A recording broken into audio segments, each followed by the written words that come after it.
I've been struck, and increasingly so, by the similarities between health management and wealth management. There is an enormous overlap between them, and one of the things that you always look at in financial assets are asset classes. What have you got to play with? You've got stocks, you've got bonds, you've got cash, you've got private equity, you've got the various sort of levers that you can pull.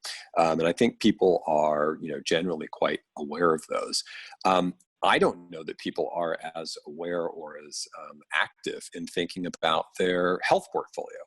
And their health portfolio is driven by a series of, let's call them asset classes, which would be, what's the state of your metabolic health, driven by your nutrition?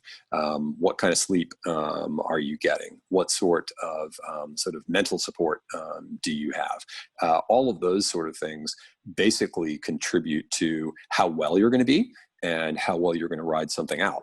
And much in the same way that you can't make really good financial decisions unless you pulled all of your assets together, then that's the same sort of thing that you should be doing with your personal assets. So going to your doctor and getting a full blood panel and knowing what your lipid profile is, and particularly knowing what your vitamin and mineral deficiencies are. Those are the sort of things that you want to be thinking about, because let's say you were deficient in vitamin D3.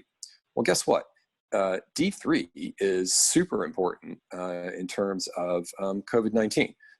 Because the virus attaches to the same receptors in your lungs that D3 could occupy if you had enough of it. So that's a really good example of, if you don't know yourself, how are you going to make those positive changes? Same way, looking at your custody statement with your financial advisor. You can't make good financial decisions if you don't know how much cash or stock or bonds that you have. Similarly, you need to do the same sort of inventory on the health level.